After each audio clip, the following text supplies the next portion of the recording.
ఇది మన ప్రభువు వాక్కు. ప్రియమైన సహోదరి సహోదరులారా, ఈనాటి సువిశేష పట్టణంలో లూకాసు వార్త 18వ అధ్యాయము 2వ వచనం నుంచి మనం 8వ వచనం వరకు చదువుకున్నాం. ఈ వచనాలని కనుక మనం కొద్దిసేపు ధ్యానించుకోగలిగితే ఇక్కడ మన ప్రభువైన యేసుక్రీస్తు 8వ వచనంలో ఒక మాట మాట్లాడుతూ ఉన్నాడు. దేవుడు త్వరలోనే వారికి న్యాయం చేకూర్చునని మీతో చెప్పుచున్నాను. అయినను మనుష్య కుమారుడు వచ్చినప్పుడు ఈ భూమి మీద ఆయన అట్టి విశ్వాసం చూడగలుగునా? ఈ వచనాన్ని జాగ్రత్తగా మీరు అర్థం చేసుకోవడానికి ప్రయత్నం చేయండి. ఈ వచనం ద్వారా మనం విశ్వాసం అంటే ఏంటి, విశ్వాసాన్ని మనం ఎలా పరీక్షించుకోవాలి, అసలు విశ్వాసాన్ని పరీక్షించుకోవాల్సిన అవసరత మనకి ఏంటి అనేది మనం ఈ వచనం ద్వారా కొద్దిసేపు ధ్యానించుకునే ప్రయత్నం చేద్దాం. మనుష్య కుమారుడు వచ్చినప్పుడు ఈ భూమి మీద ఆయన అట్టి విశ్వాసము చూడగలుగునా అనే మాట ప్రభు మాట్లాడాడు. మనుష్య కుమారుడు వచ్చినప్పుడు అని మాట్లాడుతూ ఉన్నాడు. మనుష్య కుమారుడు ఎవరు? మన ప్రభువు యేసుక్రీస్తు వారు. మరి వచ్చినప్పుడు అంటున్నాడు ఏంటి అనేది మనం ఆలోచన చేసుకోగలిగితే, ఆల్రెడీ వచ్చాడు, రెండోసారి రాబోయే దాని గురించి మాట్లాడుతూ ఉన్నాడు. ప్రతి మనిషి కుమారుడు వచ్చే ఉన్నాడు, స్వయంగా మీతో మాట్లాడుతూనే ఉన్నాడు. కానీ ఈ మనిషి కుమారుడు మరలా పర్వత రాజ్యానికి వెళ్ళాలి, తర్వాత ఆ రాజ్యంలో మీకు నివాస స్థలాలు ఏర్పరిచి మిమ్మల్ని కూడా తీసుకెళ్ళడానికి ఆ మనిషి కుమారుడు మరలా భూమి మీదకి రావాలి అనేది ప్రభువు చెప్తున్న మాట మనం ఇక్కడ గ్రహించాలి. అయితే మనుష్య కుమారుడు వచ్చినప్పుడు భూమి మీద అట్టి విశ్వాసమును చూడగలుగునా అంటే దేవుడు మళ్ళా తిరిగి వచ్చినప్పుడు భూమి మీద ఎవరైనా విశ్వాసులు ఉంటారా అంటే క్వశ్చన్ మార్క్ చేశాడు. అంటే యేసు ప్రభు వారికి అనుమానం, అంటే ఇప్పుడు నేను బోధించే సమయంలోనే ఎలా ఉండే పరిస్థితి, మరలా నేను రాబో సమయానికి ఎంతకంటే దారుణమైన పరిస్థితులు ఉంటాయి, ఎందుకంటే దారుణమైన అవిశ్వాసం ఉంటారు, ఇప్పుడున్న విశ్వాసం కూడా అప్పుడు చూడలేదేమో అని ఒక అనుమానాస్పదంగా యేసు ప్రభు మాట్లాడుతున్నాడు. అయితే ఈ మాట యేసు ప్రభు ఎప్పుడు మాట్లాడాడు? యేసు క్రీస్తు పుట్టి 30 సంవత్సరాల తర్వాత బాప్తిస్మం తీసుకొని ఆయన యొక్క పరిచర్య బిగిన్ చేసినప్పుడు పలికిన మాటలు. అంటే దాదాపు 30 నుంచి 33 సంవత్సరాల మధ్య ప్రభువారు సువార్త ప్రకటించాడు. ఆ సువార్త ప్రకటించినప్పుడే ఈ మాట మాట్లాడాడు. అంటే సుమారు ఇది 2025 సంవత్సరాలు అనుకుంటే ఈ మాట మాట్లాడి యేసు ప్రభు 8 సంవత్సరాలు ఏముంది, ఈ 2025లో నుంచి ఆయన 30 సంవత్సరాలు తీసేస్తే దాదాపుగా 1995 సంవత్సరాల కిందట యేసు ప్రభు వారు మాట్లాడిన మాట. ఆయన మాట్లాడినట్లుగానే ఈ భూమి మీద మరలా వచ్చినప్పుడు ఇట్టి విశ్వాసాన్ని నేను చూడగలనా అని మాట్లాడిన ఒక అనుమానాస్పదాన్ని ఆయన రేట్ చేసినప్పుడు మనం ఆలోచన చేసుకుంటే ఆ 1995 సంవత్సరాల కింద మాట్లాడిన యేసుక్రీస్తు మన ప్రపంచ జనాభా కనీసం 1 లక్ష మంది అనుకుంటే మనం ఈ రోజు సుమారుగా 700 కోట్ల మంది జనాభా ఉన్నట్లుగా మనకి చరిత్ర తెలుసు. చెప్పే ఉంటారు స్కూల్లో. మన ప్రపంచ జనాభా ఎంత తెలియదు. ప్రపంచ జనాభా శోషణలో ఈ రోజు పరిస్థితులను బట్టి 2024 సంవత్సరం వరకు లెక్కించగలిగితే 700 కోట్ల జనాభా ఉన్నట్టుగా అధికారుల యొక్క లెక్కలు మనకు కనిపిస్తూ ఉన్నాయి. యేసు ప్రభు వారి మాట చెప్పిన కనీసం అమాయకు 1 లక్ష 2 లక్షల మంది లోపు మాత్రమే ఉండొచ్చనేది ఒక అంచనా.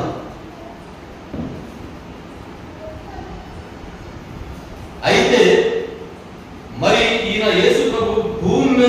విశ్వాసం చూడగలను అన్నప్పుడు, ఆయన మాట్లాడినప్పుడు 1,00,000 మంది జనాభా ఉన్నప్పుడు ఇంటి విశ్వాసం నేను చూడగలను అన్నాడు. అంటే దాదాపు ఇప్పుడు 700 కోట్ల మంది జనాభా పెరిగిపోయినప్పుడు మరి విశ్వాసం పెరగాలా తగ్గాలా అనేది మనం అంచనా వేసుకోవాలి.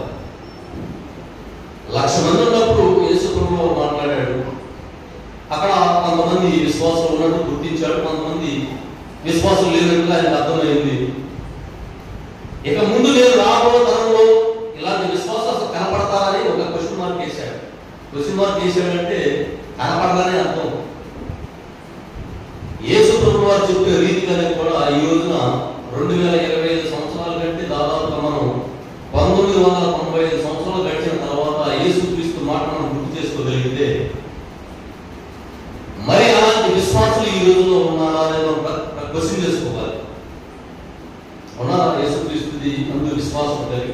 అసలు విశ్వాసం అంటే ఏంటి అనేది మనం చూసుకోగలిగితే హెబ్రీ పత్రిక 11వ అధ్యాయం 3వ వచనంలో మనం చెప్తూ ఉన్నాడు. అసలు విశ్వాసం అంటే ఏంటి? హెబ్రీ పత్రిక 11వ అధ్యాయం 3వ వచనంలో చెప్తూ ఉన్నాడు. విశ్వసించుట ఏమన్నా మనము నిరీక్షించు విషయములందు నిస్సందేహముగా ఉండుట, మనము చూడజాలని విషయములను గూర్చి నిశ్చయముగా ఉండుట. అర్థమైన ఈ వచనం మరలా చదువుతాను, జాగ్రత్తగా వినండి. విశ్వాసం అంటే ఏమిటంటే మనం నిరీక్షించు విషయములందు, అంటే నిరీక్షణ అంటే ఏంటి? మనం ఏదైనా ఒక విషయాన్ని గురించి ఎదురు చూస్తూ ఉంటాం అనుకోండి.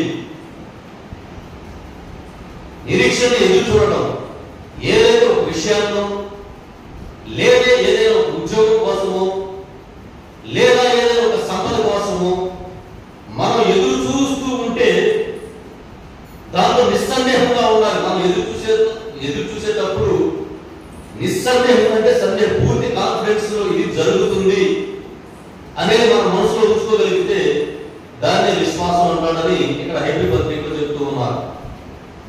మనం చూడజాలని విషయములను గూర్చి నిశ్చయముగా ఉండాలి. మనం ఏం చూడట్లేదు, ఏం చూస్తూ ఉన్నాం? ఈరోజు మనకి కొన్ని మాటలు కొన్ని చర్చల్లో మనం చూసుకోగలిగితే ఈ వచనానికి పూర్తి విరుద్ధంగానే బోధన జరుగుతూ ఉన్నాయని మనకు అర్థమవుతూ ఉంది. అనేక మంది విశ్వాసం నిరీక్షణ దేవుని ముందు ఉండాలి అనేది దేవుడు చెప్పిన విషయం లేదు. అసలు మీరు దేవుని దగ్గరికి ఎందుకు రావాలి, అసలు దేవుని ఎందుకు విశ్వసించాలి, తద్వారా మీరు ఏం తీసుకుంటారు అనేది పక్కన పెడితే ఈ రోజు ఆ బోధన యొక్క సారాంశం ఎలా ఉందంటే, మీకు కడుపులో గడ్డలు ఉన్నా, మీకు కిడ్నీలో రాళ్ళు ఉన్నా, మీకు అనారోగ్య స్థితి ఉన్నా, మీకు జబ్బులు ఉన్నా, మీకు ఆర్థిక సమస్యలు సరిగా లేకపోయినా దేవుని యొక్క రండి ఎన్ని తీర్చబడతాయనే విధంగా బోధన చేశారు. మన కర్మ ఏంటంటే మనం కూడా ఆ బోధనలో ఈ రోజు కూడా ఉంటూనే ఉన్నాం. కానీ అది విశ్వాసం. దేవుని గురించి మాట్లాడుకోవడానికి విశ్వాసం అనేది కనపడిన విషయాల గురించి మనం నిశ్చింతగా ఉండాలి. హెబ్రీ పత్రిక 11వ అధ్యాయం 1వ వచనంలో మనము చూడజాలని విషయములను గూర్చి నిశ్చయముగా ఉండాలి, అంటే చింతన లేకుండా ఉండాలి. మనం ఏం చూడలేదు, పరలోక రాజ్యం మనం చూడలేదు, నరకం మనం చూడలేదు, దేవుడిని మనం చూడలేదు. కానీ దేవుడి యందు దేవుడు ఉన్నాడని, పరలోక రాజ్యం ఉందని, నరకం ఉందని ఇవన్నీ మనం కనపడవు. కానీ ఉన్నవి అని మనం నమ్మితేనే దాన్నే విశ్వాసం అన్నారని హెబ్రీ పత్రికలో మనకి ఈ రచయిత మనకు గుర్తు చేస్తూ ఉన్నాడు. కానీ లోకా సువార్త 18వ అధ్యాయం 8వ వచనంలో కూడా ఇందాక మనం చదువుకున్నట్లుగా మనుష్య కుమారుడు భూమి మీదకు వచ్చినప్పుడు విశ్వాసులు కనపడరు అనేది ఒక క్వశ్చన్ మార్క్ యేసు ప్రభు చెప్పిన మాట. అదే విధంగా మనం చూసుకుంటే అనేక మంది విశ్వాసం తయారు. దాదాపు 600 లక్షల మంది ప్రజలు ఉంటే ఈ రోజు దాదాపు 700 కోట్ల మంది జనాభాలో దాదాపు 2.5 కోట్ల మంది, 250 కోట్ల మంది జనాభా ఈ రోజు క్రైస్తవులుగా ఉన్నారు, విశ్వాసులుగా ఉన్నారు. మరి వీళ్ళందరూ విశ్వాసులేనా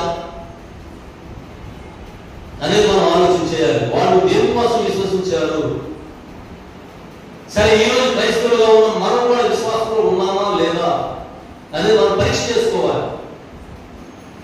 ఎలా చేసుకోవాలి పరీక్ష? మనం విశ్వాసంలో ఉన్నామా లేవా అనేది మనకు ఎలా తెలుస్తుంది అనేది చూసుకుంటే బైబిల్నే అడగాలి.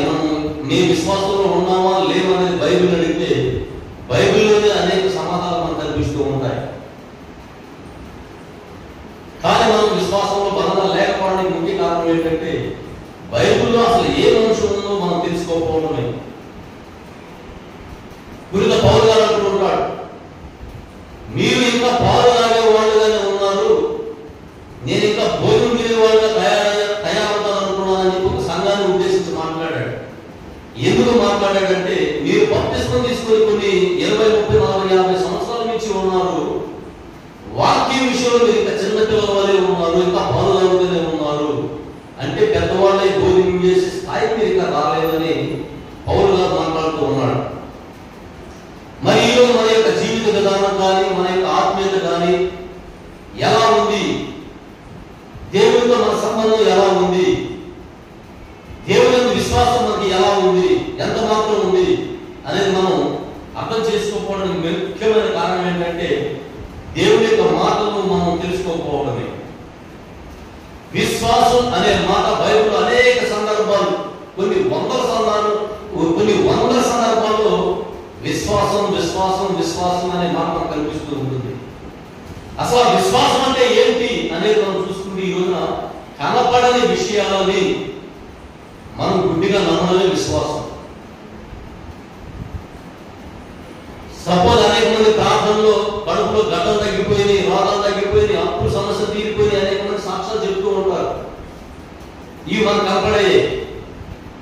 కానీ దాన్ని విశ్వసించాల్సిన అవసరం మనకు లేదు. ఏది విశ్వసించాలని హెబ్రీ పత్రిక 11వ అధ్యాయం 1వ వచనం చెప్తూ ఉన్నాడు. మనము చూడజాలని విషయములను గూర్చి నిశ్చయముగా ఉండాలి. దేవుడిని మనం చూడలేదు, పరలోక రాజ్యాన్ని మనం చూడలేదు, నరలోకాన్ని మనం చూడలేదు. ఇవన్నీ ఉన్నవా? నిజంగా పరలోకం ఉందా? నిజంగా నరలోకం ఉందా? అసలు నిజంగా దేవుడు ఉన్నాడా అనేది అనుమానంగా ఉండకూడదు. దాన్ని గుడ్డిగా నమ్మితేనే మీరు దేవుడి మీద విశ్వాసం ఉంచినట్లని ఇక్కడ పాత్రికేయుడు చెప్తూ ఉన్నాడు. అలాగే 2వ కొరింథీ 13వ అధ్యాయం 5వ వచనంలో మీకు విశ్వాసం ఉందా లేదా అనేది ఆత్మ పరిశీలన చేసుకోండి, ఆత్మ పరీక్ష చేసుకోండి. మన యొక్క విశ్వాసం మనకు ఉందో లేదో మనం గమనించం, కానీ ఎదుటి వ్యక్తి యొక్క విశ్వాసాన్ని మనం గమనిస్తూ ఉంటాం. మన యొక్క విశ్వాసం ఉందో లేదో మనం మాత్రం మర్చిపోతూ ఉంటాం. మన యొక్క విశ్వాసం, మన ఆత్మ పరిశీలన అనేది మనం విడిచిపెట్టేస్తూ ఉంటాం. ఎంతసేపు ఎదుటి వ్యక్తి ఎలా ఉన్నాడు, ఎదుటి వ్యక్తి ఎలా జీవిస్తూ ఉన్నాడు, ఎదుటి వ్యక్తి ఎంత విశ్వాసంలో ఉన్నాడు, ఎంత అవిశ్వాసంలో ఉన్నాడు, ఎంతసేపు కూడా మనం ఎదుటి వ్యక్తుల గురించి మాట్లాడుతూ ఎదుటి వ్యక్తుల గురించి ఆలోచిస్తాం తప్ప అసలు దేవుడి యొక్క మన విశ్వాసం ఎంత, దేవుడితో మన సంబంధం ఏంటి అనేది మనం ఆత్మ పరిశీలన చేసుకోవాలని పురిత పౌలు గారు 2వ కొరింథీయులకు రాసిన పత్రిక 13వ అధ్యాయం 5వ వచనంలో చెప్తూ ఉన్నాడు.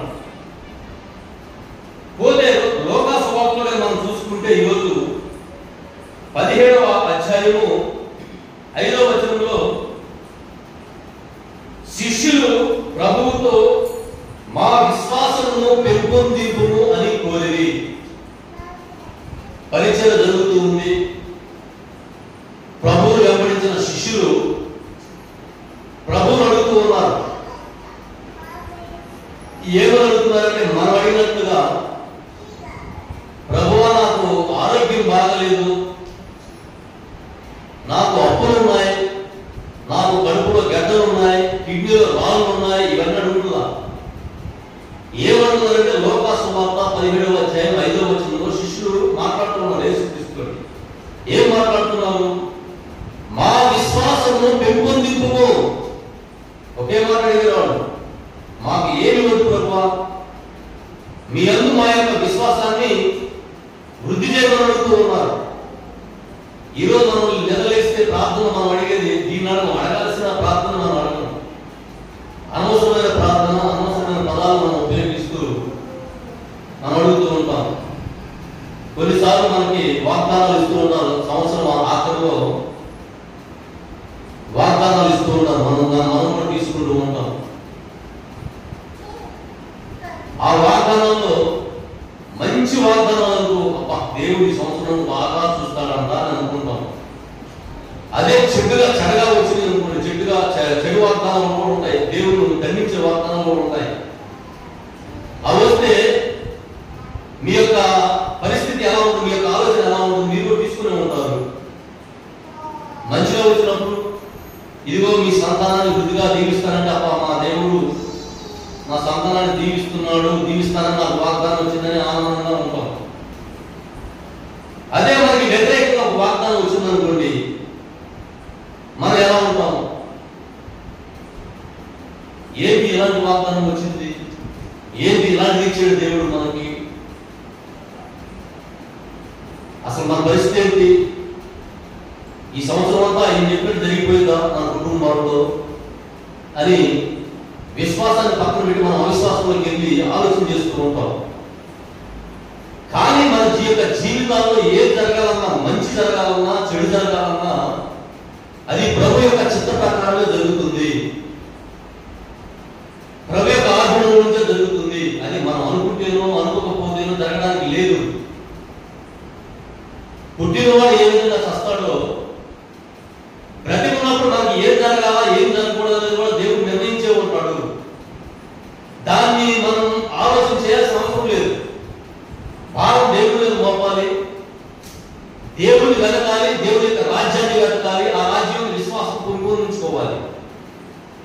మనకి ఈ రాజ్యంలో ఉన్న సమస్యల గురించి దేవుడిని మనం అడిగితే మనం ఎప్పుడే అడుగుతూ ఉంటాం. ప్రతిరోజు ప్రతి ప్రార్థన చేసినప్పుడు మన సమస్య చెప్పుకుంటాం. కానీ ప్రభువా నీ చిత్తం ఏంటో నా జీవితంలో నీ చిత్త ప్రకారం నడిపించమని మనం అడగం. కానీ పర్వత ప్రార్థన చేస్తూ ఉంటాం. అందరూ చూద్దాం పర్వత ప్రార్థన. దాంట్లో అర్థం ఏంటో తెలుసా? ఒకసారి ఆలోచించారా మీరు? పర్వతమున మా తండ్రి మీ నామం పూజింపబడును కాక, మీ రాజ్యం వచ్చును కాక. మీ రాజ్యం అంటే ఏ రాజ్యం? పర్వత రాజ్యంలో ఎలా ఉందో భూమి మీద కూడా అలాగే ఉండాలి. పర్వత రాజ్యంలో ఏ పాపాత్మలు కూడా ఉండడానికి వీలేదు. అలాగే భూమి మీద కూడా ఎలాంటి పాపం ఉండకూడదు, అంతా మంచిగా మారిపోవాలి. మీ రాజ్యం రావాలంటే అదే మీ రాజ్యం వచ్చుడు కావాలని మనం అంటాం. ఏ రాజ్యం రావాలా? పర్వత రాజ్యం భూమి మీద రావాలని మనం ప్రార్థన చేస్తామని యేసు ప్రభు నేర్పిన ప్రార్థన.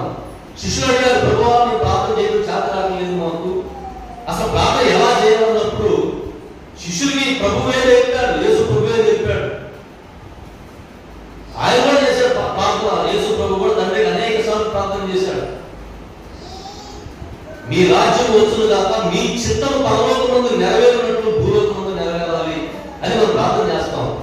ఆయన చిత్తం ఏ విధంగా అయితే పరలోక రాజ్యంలో నెరవేరుస్తూ ఉన్నాడో ఆ చిత్త ప్రకారం భూమి మీద జరగాలి తప్ప నేను ప్రార్థన చేసినట్టు నేను అడిగినట్టు నువ్వు చేయాలి అది జరిగే పని కూడా కాదు. మనం అడగడానికి కూడా అది అంత సమంజసం కాదు. ఎందుకంటే దేవుడికి అన్నీ తెలుసు. మనం ఎప్పుడు అడుగుతూనే ఉంటాం, మనం అడుగుతునే వాళ్ళమే. కానీ అడుగుకునే వాళ్ళని మనం ఏదో ఒక చిన్న చూపులో చూస్తాం. మనం అడుకోవట్లేదా? అందరూ అడుగుతున్నారు. ప్రతి మనిషి అడుగుకునేవాళ్ళు అడుకోవట్లేదా? నిద్రలేస్తే గాలి అడుకుంటున్నాం, నీరు అడుకుంటున్నాం. అడుక్కోలేదు. మేము అడుక్కునే వాళ్ళకి పాలనుకుంటే దేవుడి గాలిని పీల్చుకుని ఆపేసేయాలి. మేము అడుక్కోవటం లేదు అని అనుకున్న ప్రతి వ్యక్తి కూడా దేవుడిచ్చిన గాలి పిలవకుండా ఆపాలి, దేవుడిచ్చిన నీరు తాకుండా ఆపాలి, దేవుడిచ్చిన సకలాన్ని వదిలేసి మేము అడుక్కోవడం చెప్పాలి. అప్పుడు చెప్పడానికి వీడు ఉండడు, డైరెక్ట్ వెళ్ళిపోతారు. ఇంకా కాబట్టి ఇక్కడ అనుకోవడం తప్పు లేదు. కానీ ఏమనుకోవాలి, ఏ విధంగా అడగాలనేది ఇక్కడ సమస్య. దేవుడి చిత్త ప్రకారమే జరగాలి. మీ రాజ్యం రావాలి, మా రాజ్యం మా ఇష్టం రాజ్యం ఉండకూడదు అనేది మనం ప్రార్థన చేయాలి. కానీ ఎంత ప్రార్థన చేయకూడదు ప్రభు దేవుడు ప్రార్థన మనం చెప్తుంటే దాని యొక్క మీరు ఆలోచన చేయండి. తర్వాత ప్రార్థన మనం ఏం ప్రార్థన చేయాల్సిన అవసరం లేదు. ఆ యొక్క ప్రార్థన మనం చేసుకోగలిగితే చాలు. అది చేసే ముందు దాని యొక్క అంతర్గతంలో ఏముంది, దాని యొక్క అర్థాన్ని మనం తెలుసుకోవాలి.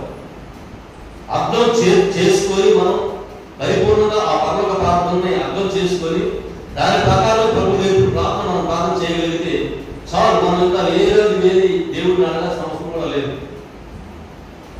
మన యొక్క అంతరంగానే దేవుడు తిరిగి ఉంటాడు. నువ్వు ప్రార్థన చేసినా చేయకపోయినా నీ యొక్క ఆత్మలో నువ్వేమనుకుంటున్నావో దేవుడు తెలుసు. అందుకే ఎలా పడితే అలా కాకుండా విశ్వాసాన్ని పెంపొందించుకున్నప్పుడే, దేవుని విశ్వాసాన్ని పెంపొందించుకున్నప్పుడే ఇవన్నీ కూడా మనకి అర్థమవుతూ ఉంటాయి.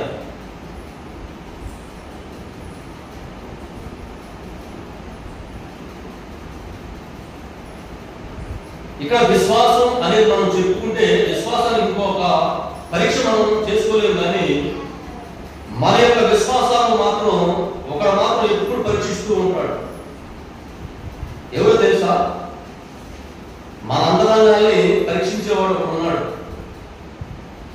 ఇద్దరున్నారు. ఒకరు దేవుడైతే రెండవది సాతాను. అది ఒకసారి మనం యోబు గ్రంథము 9వ అధ్యాయము యోబు గ్రంథము 3వ అధ్యాయము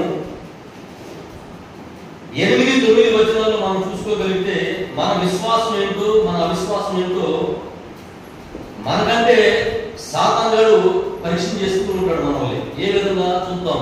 యోబు గ్రంథము 1వ అధ్యాయము 8వ వచనంలో దేవుడు అంటూ ఉన్నాడు.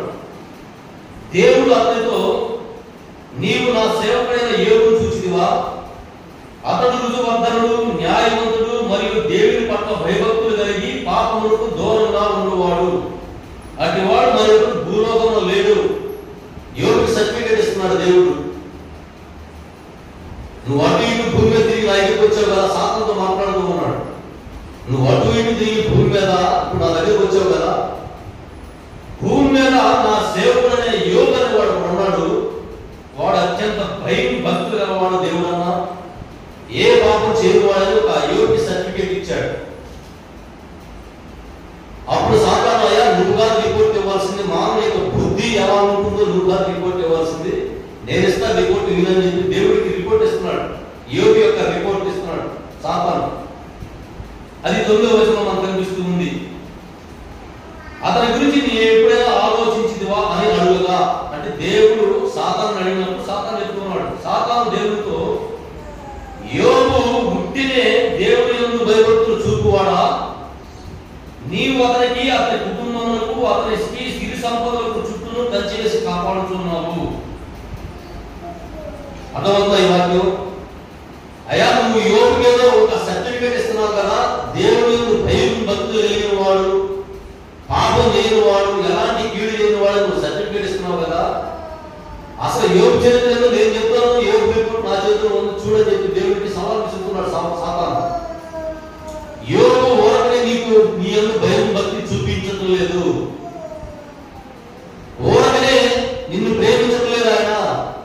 నువ్వు ఆయనకి సిరి సంపదలు, అనేక సంపదలు ఇచ్చావు, ఏ కొరత లేకుండా చేశావు కాబట్టి నువ్వు విశ్వసిస్తున్నాడు, నేను నమ్మాడు.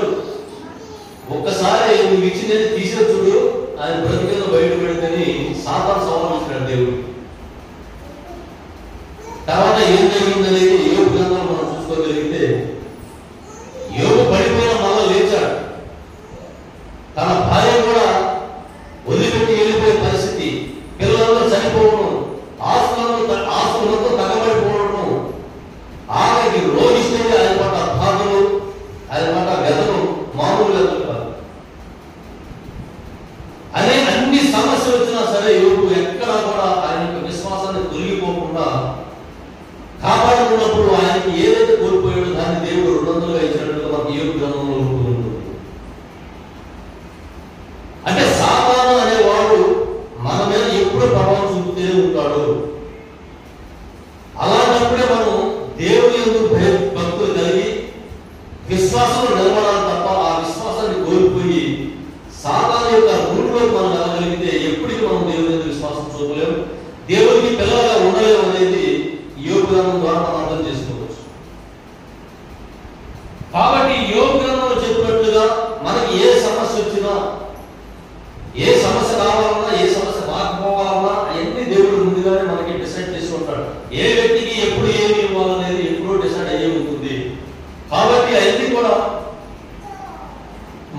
గుర్తు చేసుకోకుండా ఆయన నిరీక్షణ కలిగి, ఆయన యొక్క రాజ్యంలో నిరీక్షణ కలిగి ప్రతి క్రైస్తవుడు కూడా పరలోకం నిత్య జీవం కోసం మనం చూడాలి తప్ప ఈ రాజ్యంలో ఉన్న అవసరాల కోసం మన యొక్క యేసు ప్రభువును నమ్ముకోవడానికి లేదు అనేది ఈరోజు యేసు ప్రభు చెప్తున్నాడు. అదే మనం ఎప్పుడో 1985 సంవత్సరాల కింద చెప్పాడు. భూమి మీద నేను మరలా వస్తాను, ఆ సమయానికి ఎవరో విశ్వాసంలో ఉండేది కనపడలేదు అన్నాడు. ఈరోజు చూసుకుంటే మన యొక్క క్రైస్తవ సమాజం అలాగే ఉంది. ప్రతి వాడు విశ్వాసం పరిశుద్ధులను చెప్పుకుంటున్నారే తప్ప దేవుడికి మనం ఏం చేసామని చూసుకుంటే ఒకరు కూడా కనిపించే పరిస్థితి లేదు. 1 కొరింథీ 15:19 పునీత పౌలు గారు కొరింథీయులకు రాసిన మొదటి పత్రిక 15:19 క్రీస్తు నందలి మన నిరీక్షణ ఈ జీవితం కొరకే అయినచు ప్రపంచంలో అందరికంటే మనం అత్యంత ధైర్యులను. ఈ వాక్యం క్రీస్తు నందలి నిరీక్షణ. మనం దేని కోసం క్రీస్తుని నమ్ముకున్నాం, దేని కోసం క్రీస్తుని వెంబడిస్తూ ఉన్నాం, అసలు దేవుని కోసం క్రీస్తులోకి వచ్చాం. ఈ నిరీక్షణ ఈ జీవితానికే సంబంధించిందని మనం అనుకుంటే ప్రపంచంలో అంతకంటే దరిద్రులకు ఒక లేడని చెప్తూ ఉన్నాడు ఈ వాక్యం ద్వారా.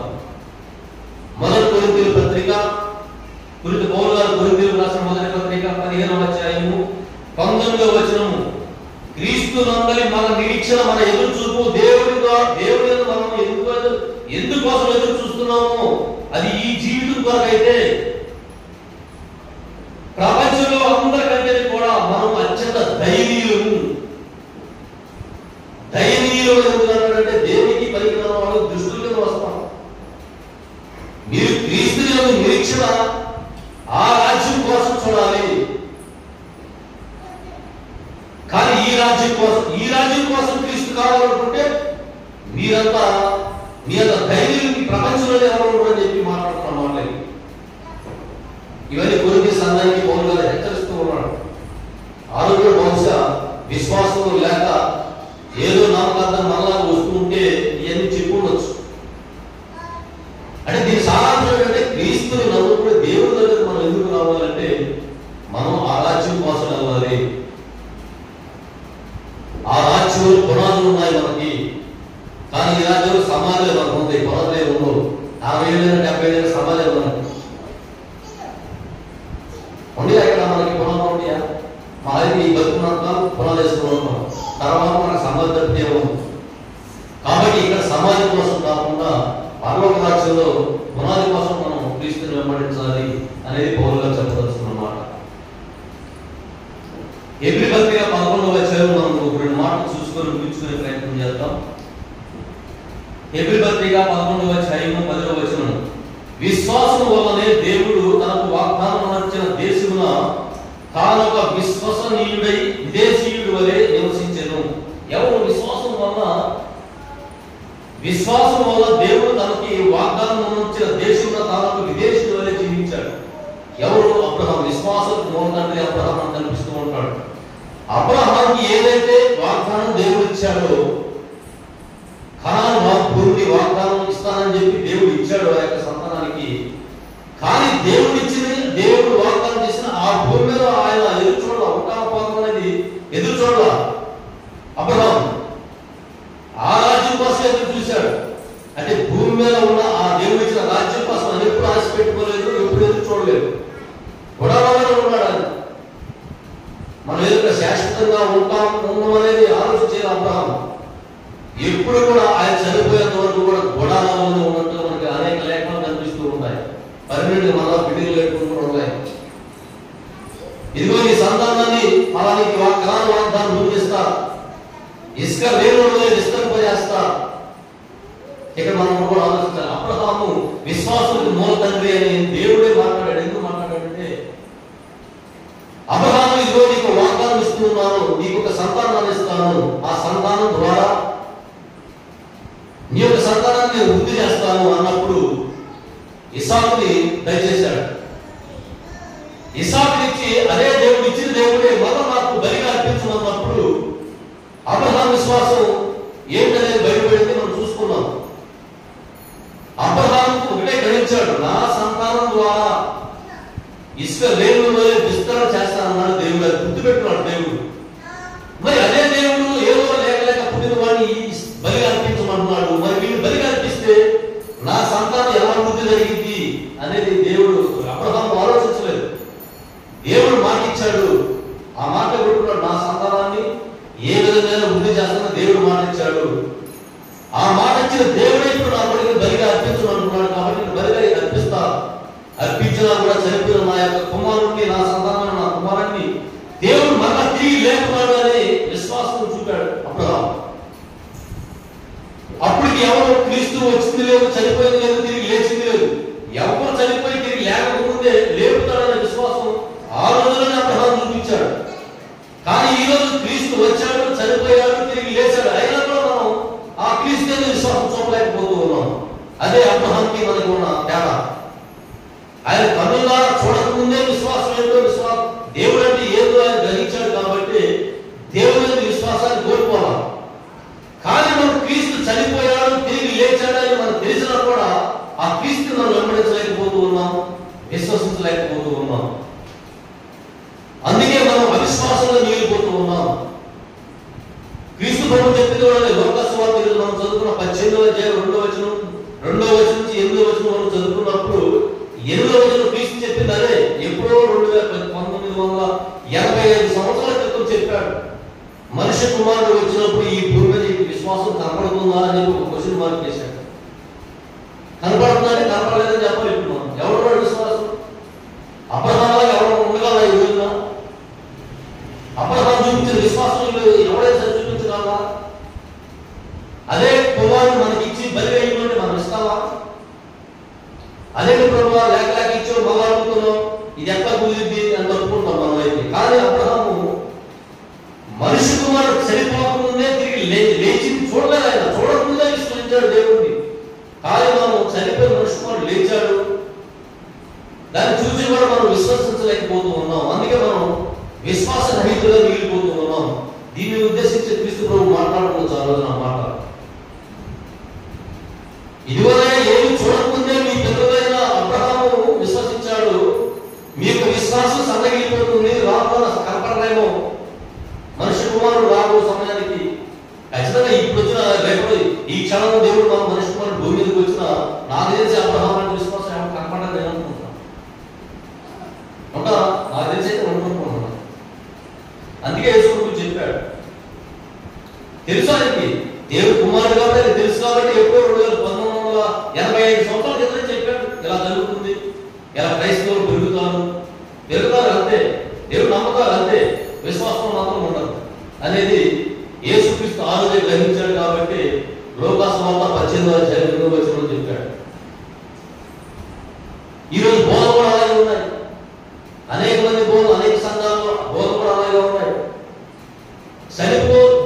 మీరు క్రైస్తవులు మారింది ఎందుకునయ్యా అంటే మీకు అప్పుడుంటే రండి, సమస్య ఉంటే రండి ఇయే. కానీ అసలు దేవుడి రాజ్యం అంటే ఏంటి, దేవుడు అంటే ఏంటి, అసలు నిత్య జీవం అంటే ఏంటి అనేది ఇక్కడ దాదాపుగా మనం ఎక్కడో ఒకసారి వినిపిస్తూ ఉంటుంది.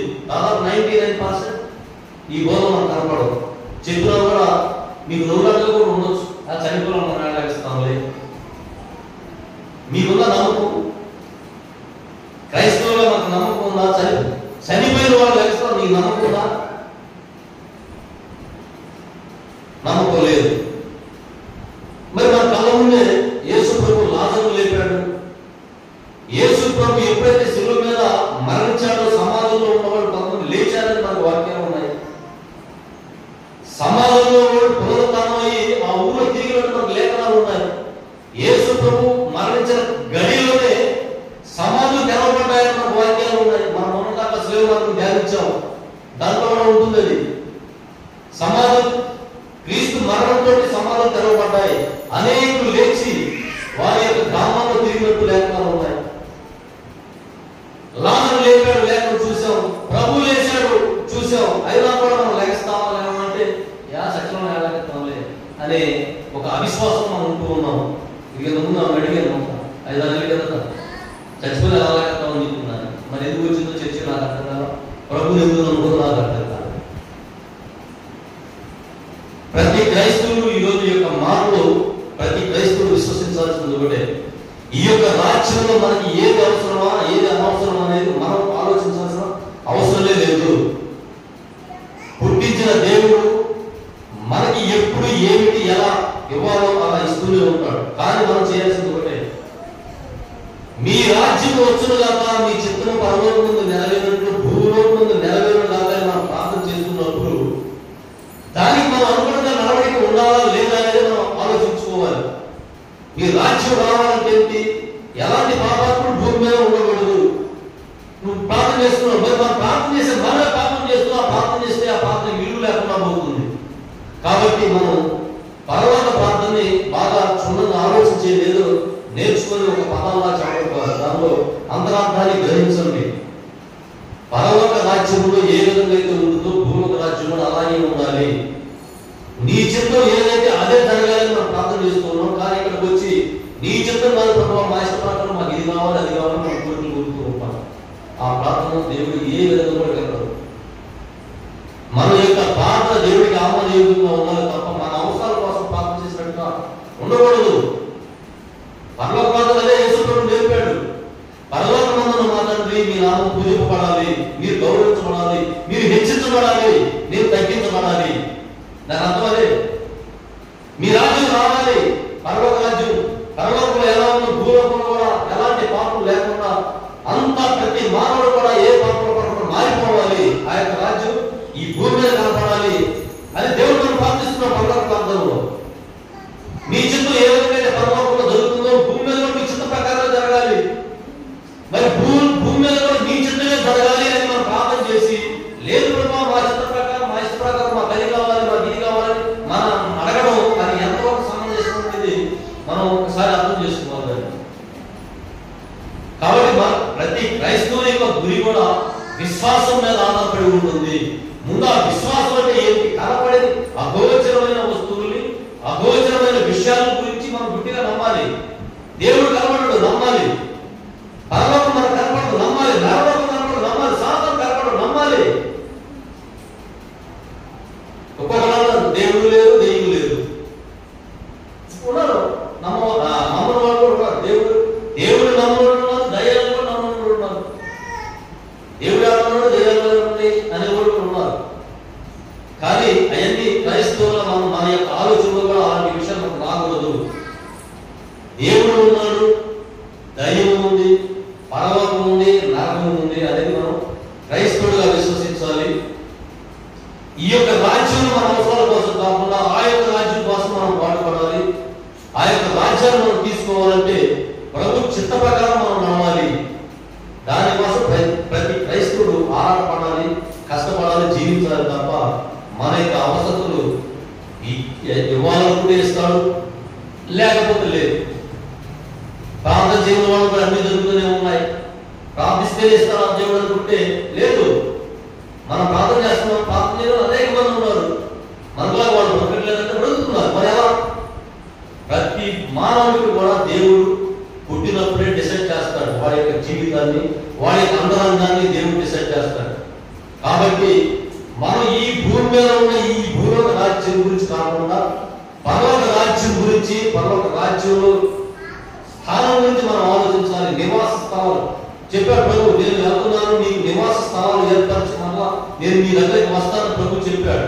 ఆ యొక్క నివాస స్థలాలు అక్కడ మనం పునాది చేసుకోవాలి. ఇక్కడ బిల్డింగ్లు కట్టుకోవడము, ఇక్కడ ఆస్తులు సంపాదించుకుంటే 60-70 సంవత్సరాల తర్వాత మనకు సమాజం తప్ప ఏమి మిగలదు అనే అంశాన్ని మనం గుర్తుపెట్టుకోవాలని దేవుడు ఈరోజు మనకి ఈ వాక్యం ద్వారా మాట్లాడుతున్నాడు.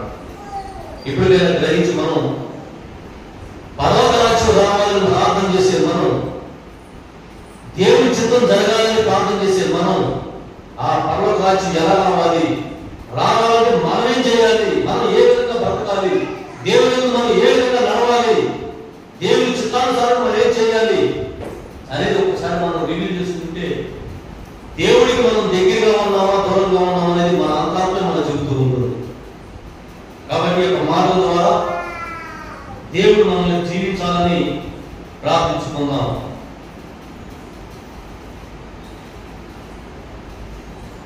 సర్వశక్తిమంతుడా, సర్వోన్నతుడా, ప్రేమ గల తండ్రి, ప్రభువా ఈరోజు వాక్య లేఖనాల్లో మాకు అనేక విషయాలు, మరియు ముఖ్యంగా విశ్వాసం అంటే ఏంటి, విశ్వాసాన్ని ఎలా పెంపొందించుకోవాలి అనే విషయాన్ని గురించి నేను ధ్యానించాం. దాన్ని బట్టి మీరు మాకు సహాయం అందించడం బట్టి మీకు స్తోత్రాలు, స్తుతులు. అలాగే ప్రభువా మీ యొక్క రాజ్యంలో పునాదుల కోసం మేము ఎదురు చూస్తూ ఈ యొక్క భూలోక రాజ్యం కోసం వెంపర్లాడకుండా ఉండటకు మీ కృపను సహాయం చేయండి. మేము ఎన్ని రోజులు ఉన్నా సరే ఇక్కడ మాకు పునాదులు లేని వారంగా ఉన్నాం తండ్రి.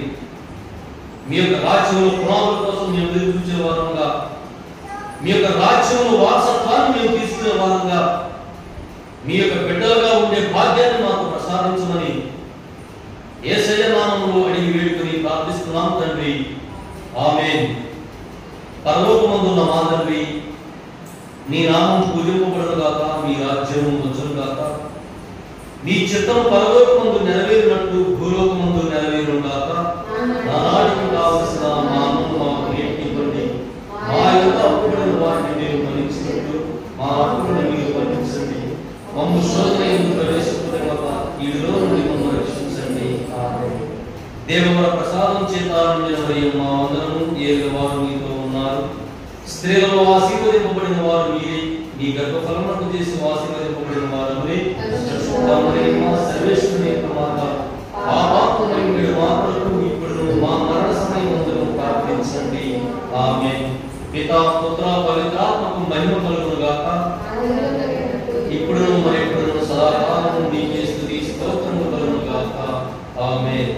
తండ్రి నుండి మన ప్రభువు క్రీస్తు నుండి ఎల్లప్పుడూ మీకు కృపా శాంతి సమాధానములు